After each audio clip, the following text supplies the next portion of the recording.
And now, please welcome to the stage with Optiv, John Pelton.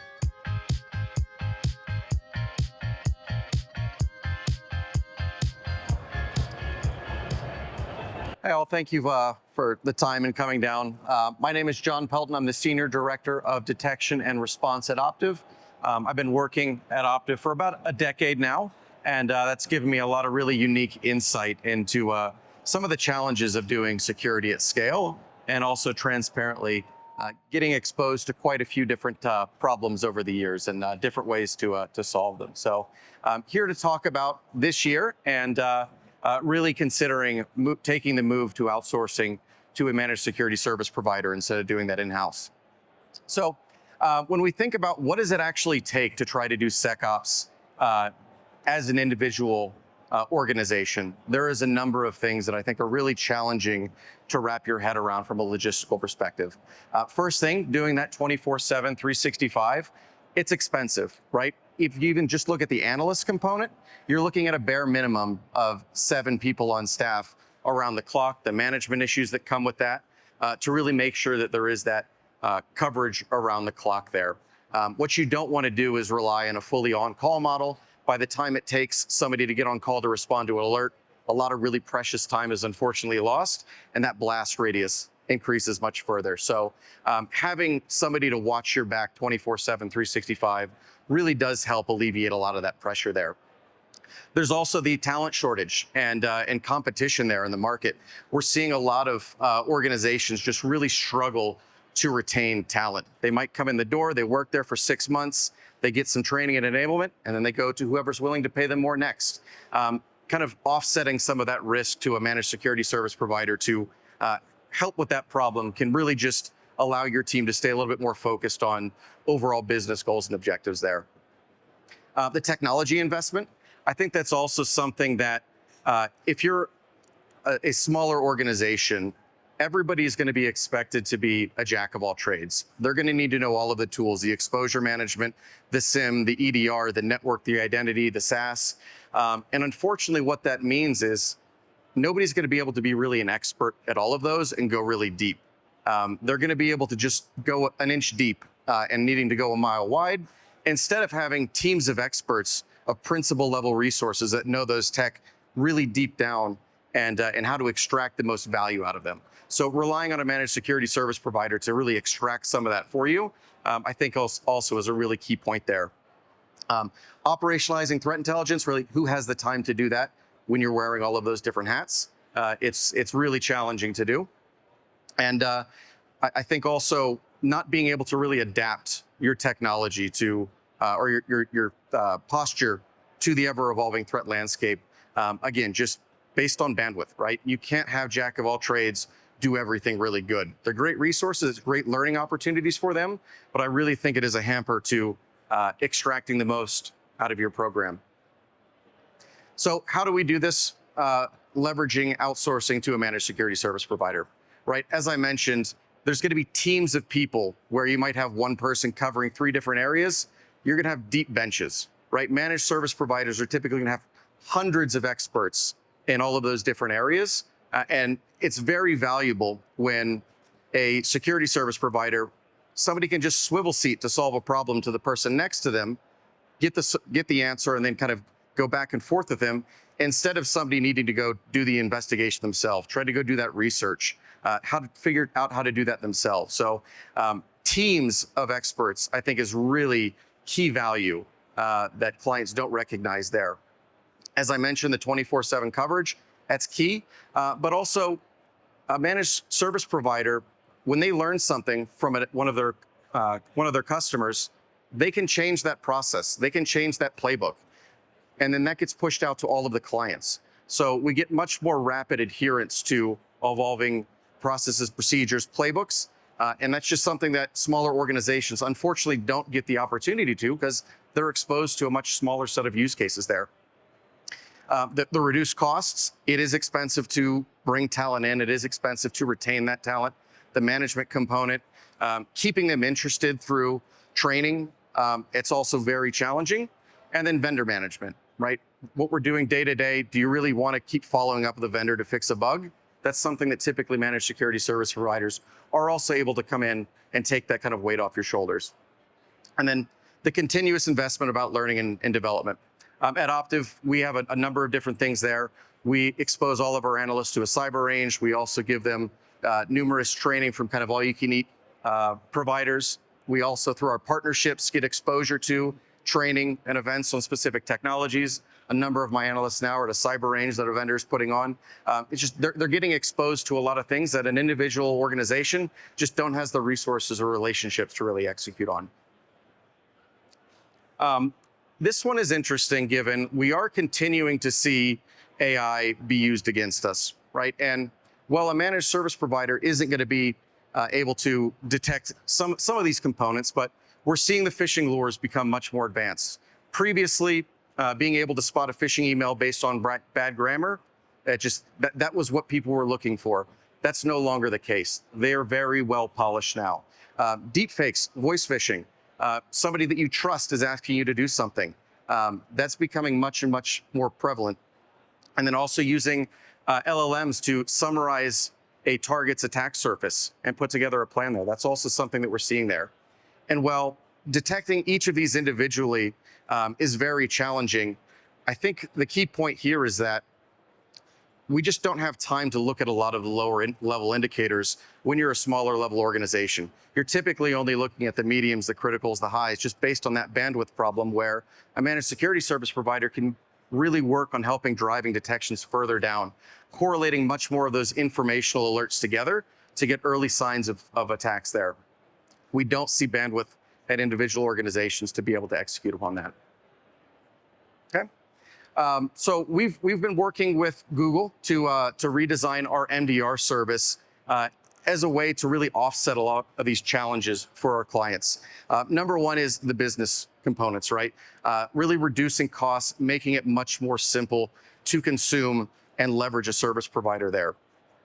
And when you take a platform, we've seen the trajectory that Google's been on with their ownership of VirusTotal and native integration into the SecOps platform, with their acquisition of Mandiant, with their acquisition of Simplified, with just the development power that Google has, with the search speed that Google has. It's a really great platform that is really able to drive security at scale. And when you pair a platform like that with 400 or 500 security engineers and experts as Optiv has, we can really create really tailored outcomes for our clients at a much more cost-effective point. So seeing a lot of value and really building on a platform that's really strong and leveraging all of the people power that Optiv brings to the table. Hundreds of engineers using that can really create some amazing outcomes. And then another good component here is that even though it is Google, it's built on GCP, this isn't a walled ecosystem. The platform is not designed to just be built around GCP. It has native integrations with Azure, with AWS. It is really something that we've seen just a lot of use cases be driven into. And again, not creating a walled ecosystem, forcing you to get rid of your existing investments to drive value out of that. Okay, so how we do that, the first thing that we start with, and this is something that we took a lot of feedback from clients over the last 10 years, is you have to start at data engineering. And that's typically a skill set that individual organizations don't have. So data pipelining, things along the lines of that nature, enrichment and stream. We see a lot of small organizations really struggle with, they turn on an alert funnel hose or a log funnel hose, and they say, we'll go and clean this up later.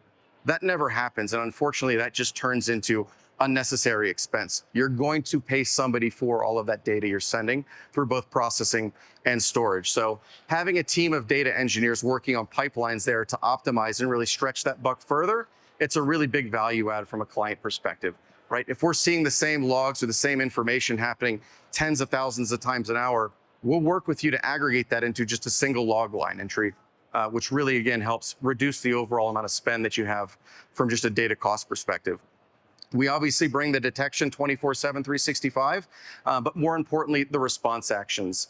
We have people on staff ready to go, working our playbooks. If we're seeing malware or a host compromised, we'll be able to lock that out. We'll be able to remediate the files there. If we see them maybe interacting with something sensitive like the LSAS process, and now we have suspicion that that user's accounts might be compromised, we can also lock that account out and take the response actions to reduce the blast radius there. So being able to have a service provider do that in minutes, where previous solutions are, triggering on call, getting the people engaged, it ends up taking over an hour for that person to really get logged into all of those tools and take those actions. So having a service provider really be able to limit that blast radius before going into a cleanup mode within minutes, just a massive improvement from a time to respond perspective. Typically, most organizations, unless they have a very mature SOC, aren't able to execute on that in remotely that time frame. We also provide content and rule management. So we have a team of detection engineers that are continuing to monitor the threat landscape and Optiv's global threat intelligence team, publishing new detections, deploying that to our clients. And really that's so that our clients don't need to do that work. We handle all of that. We handle the tuning, the deployment, and the management of that content and growing that library. Data visualizations as well. We want to make sure that not only are we doing the detection response, but we're also able to be very transparent in all of the data that we have and enable our clients to look at that and make meaningful use out of all of that data from an operational perspective. As I mentioned, it is built all on the Google Security Operations platform. Again, just given that growth trajectory, we do think this is the strongest platform to build an MDR service on. And we also have some components that are really helpful from a human element perspective. So we have technical account management, we have threat hunting.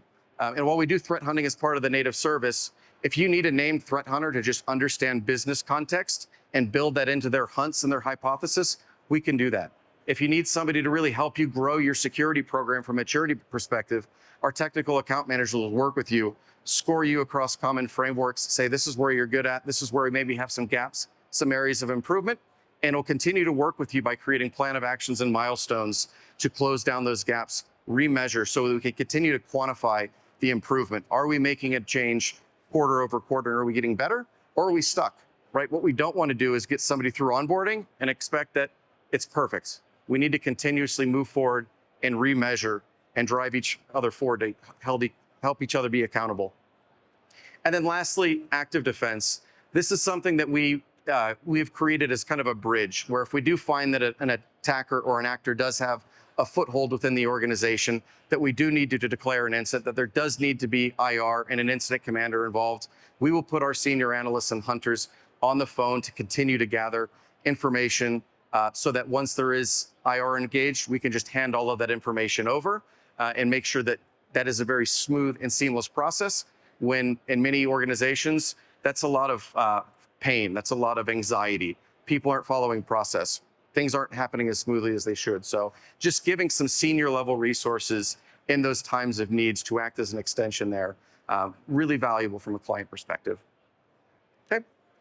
What we think we've solved with our MDR solution is obviously the people component, right? Your senior resources from a client perspective, we don't want them looking at low level informational alerts. We don't want them to be in the weeds every single day. We want them to be freed up to focus on what is important and impactful to their business goals and objectives there. We're able to use the platform to help with that, but again, the hundreds of engineers and analysts behind to kind of act as that backstop just frees up our clients to really focus on what's meaningful for them, to continue to adapt their security posture and drive that forward instead of getting stuck in the day-to-day. From a process perspective, this is obviously very critical from an MSSP perspective.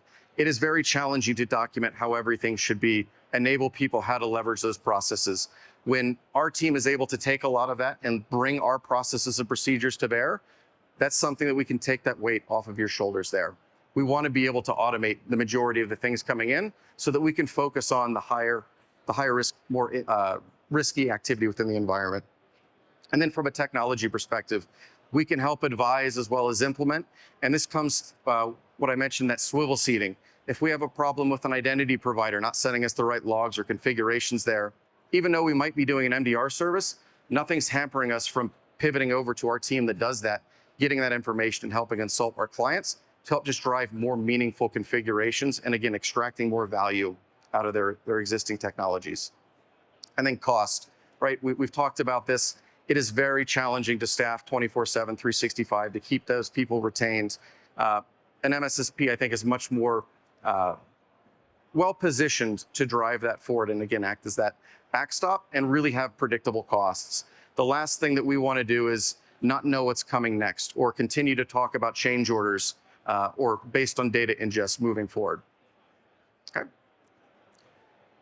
When I talked about the swivel seat, this is just another representation of this. This is a big key that larger managed security service providers, I think, can really bring.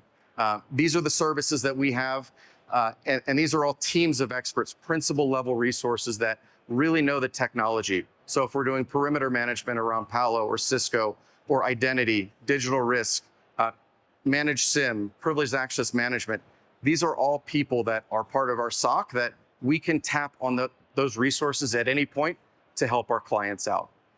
It's really challenging to get that level of expertise if you're only doing this by yourself with a very small security team. It just keeps you much more agile, problems get solved faster, and again, you can move forward to something more important or meaningful for your business. Okay. So just closing out here, this is a case study that we've just done on a client that's recently kind of outsourced to our MDR service. This was a client that was using a legacy SIM.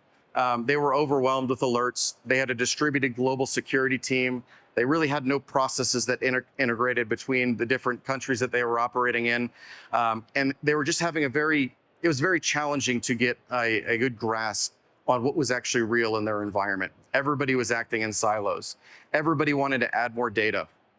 And unfortunately, what was happening was every quarter they were getting a change order from their SIM provider for another $300,000 in licensing.